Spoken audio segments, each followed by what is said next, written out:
तो अपन बात कर रहे थे कि नर यानी बकरे के सिलेक्शन का। नरेश साहब, बकरे के जब अपन सिलेक्शन का बात कर रहे थे, मेल का सिलेक्शन बकरी फार्म में या चाहे कोई सा भी ब्रीडिंग सेटअप क्यों ना हो, चाहे गाय भैंस का हो, भेड़ बकरी का हो, मेल का सिलेक्शन सबसे ज्यादा महत्वपूर्ण होता है। क्योंकि जो अपने फार्म की 50% जो ग्रोथ है, जो बंटवारा है, वो मेल पे आती है। और कई ऐसे मेल भी हैं, इतने ज्यादा डोमिनेंट मेल हैं जो केवल पूरे के पूरे बच्चे मेल पे आते हैं, चाहे बकरी कैसी भी क्यों ना हो। तो वो चीज अपने को ध्यान रखना ज्यादा जरूरी है। इसको आगे मत जाने दीजिए, इधर रखिए तभी तो बता पाएंगे ना। हाँ, इधर रखिए। तो मेल का चयन करते समय, सिलेक्शन करते समय अपने को किन किन बातों का ध्यान रखना है, वो चीज सबसे ज्यादा जरूरी है। मैंने आपको सबसे पहला आपको ये बताया कि मेल जब भी अपन सिलेक्शन करते हैं तो आगे से उसका कंधा वाली साइड है वो मजबूत है होनी चाहिए। जैसे आप इसमें देखोगे भी, ये देखिए, चलो कोई बात थोड़ी, आप इनमें सीधा डायरेक्टली देख सकते हैं कि आगे से कंधा, गर्दन और आगे का जो पोर्शन है वो आपको मजबूत दिखाई दे रहा है तीनों ही मेल के अंदर। इवन चाहे गाय में हो या भैंस के अंदर, उनमें भी ऐसा ही होना चाहिए। क्योंकि मेल का कंधा मजबूत होना चाहिए ताकि वो, यदि चाहे अपन उसे खेत में काम करने के लिए गाय भैंस में काम में ले रहे हैं, या चाहे अपन उसे ब्रीडिंग के काम में ले रहे हैं, या मेल अपने भेड़ और बकरियों के अंदर, तो उसके अंदर भी वही कंसेप्ट अपना फॉलो होता है। ये उसकी मतलब पावर को शो करता है। दूसरा, आप मेल जब भी मेल लेते हैं तो अपने को कोशिश करनी चाहिए कि उसकी हाइट, उसकी लेंथ है वो अच्छे से अच्छी हाइट और लेंथ होनी चाहिए। जैसे आप इस मेल की लगभग हाइट देखोगे तो बकरी की जहां पे आपने हाइट देखी थी उससे लगभग 1.5 गुना हाइट आपको इसमें मिलेगी। हाइट देखने का ये पॉइंट है, यानी पैर यहाँ से, यानी इसकी लगभग हाइट है वो 39 से अबो यानी 40 इंच के करीब इस बकरे की हाइट है। तो लगभग आप सोजत के अंदर जब यदि आप देखोगे तो मेल की जो एक स्टैंडर्ड हाइट है वो लगभग 37 से लेकर के 37 से सोजत और सिरोही के अंदर आपको मेल कम रखना ही नहीं। क्योंकि मेल जितने अच्छी हाइट का रखोगे, जितनी अच्छी लंबाई का रखोगे, उतने ही उसके बच्चों की हाइट और लंबाई अच्छी आएगी, उनकी ग्रोथ अच्छी होगी, बच्चा बड़ा पैदा होगा।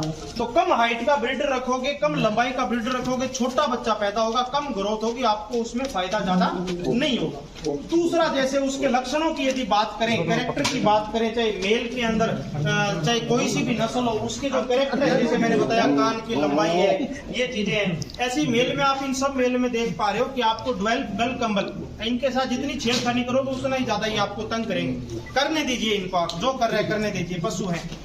मेल का जो डेवलप आपको गल कंबल दिखाई दे रही है, ये एक मेल की सुंदरता को बढ़ाती है। तो इस चीज पे आप थोड़ा सा फोकस कर सकते हैं। कौन सी चीज? ये गल कंबल, गले के नीचे।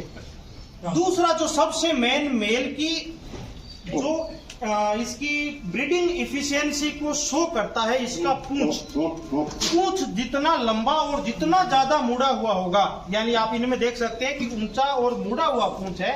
तो ये बकरियों में देखिए आपको इस तरह के इतना नहीं मिलेगा, किसी में बहुत कम मिलेगा।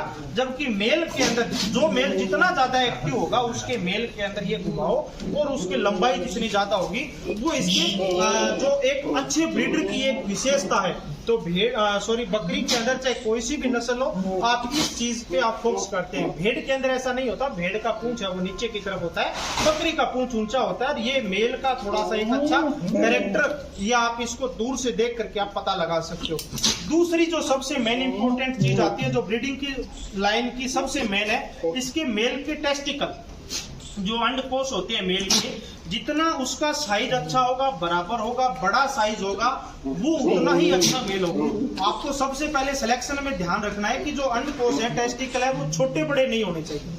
उसकी जो शेप है वो बराबर होनी चाहिए। ये नहीं है कि कोई ऐसे है कोई ऐसे है, बराबर शेप के अंदर वो अच्छी ग्रोथ वाला यदि होगा तो उसकी ब्रीडिंग इफिशियंसी है वो उसकी उतनी ही ज्यादा अच्छी होगी। और कुछ एक पशुपालकों का तो ये भी मानना है कि जिस मेल के टेस्टिकल जितने ज्यादा बड़े होंगे, उसकी बच्चियां जो आएगी उसमें अडर बड़ा होगा। जबकि ये कोई साइंटिफिक बात नहीं है, पर पशुपालकों का एक परसेप्शन है। साइंटिफिक यही है कि उसके अंदर कोई डिफेक्ट नहीं होना चाहिए। आपको शेप आप दिखा सकते हैं आगे से हल्का सा बैठ करके, तो उसकी जो शेप है वो सबसे ज्यादा इंपॉर्टेंट है। उसके बाद जैसे आप इनमें देख पा रहे हैं, ये जो चीजें हैं, ये मैंने बताया कि मेल के जो हड्डी के जो बाल हैं, जैसे पूंछ के साथ साथ में ये चीजें भी उसकी एक्टिवनेस को शो करती है। खस्सी के अंदर आप देखोगे, खस्सी बकरे में ये किसी में भी नहीं मिलेगी। पूंछ इस तरह से, हालांकि वही नस्ल है, यदि ये बकरा जुड़वा था किसी दूसरे का, इसके भाई को खस्सी कर दिया और इसको खस्सी नहीं किया, तो दोनों में आप क्लियर कट, हालांकि दोनों एक ही मां के जन्मे हुए हैं, पर वो खस्सी करने की वजह से उसमें ये जो टेस्टोस्टेरोन हार्मोन की वजह से ये कैरेक्टर था वो सारा उसमें गायब हो गया। तो ये अग्रेसिव होने का यही रीजन है। तो आप ब्रीडिंग पे जब काम करना चाहते हैं तो आपको अच्छा ब्रीडर और अच्छे ब्रीडर के ये सब गुण है।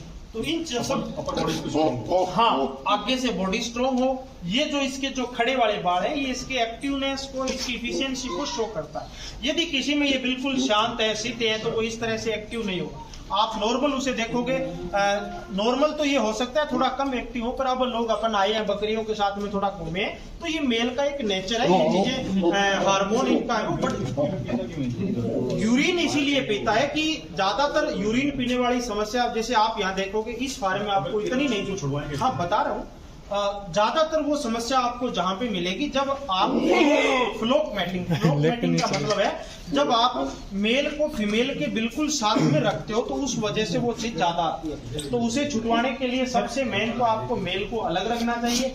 ये भी तरीका यहाँ पे हमने अलग रखा है, पर ये मैं कहता हूँ प्रॉपर सही नहीं है।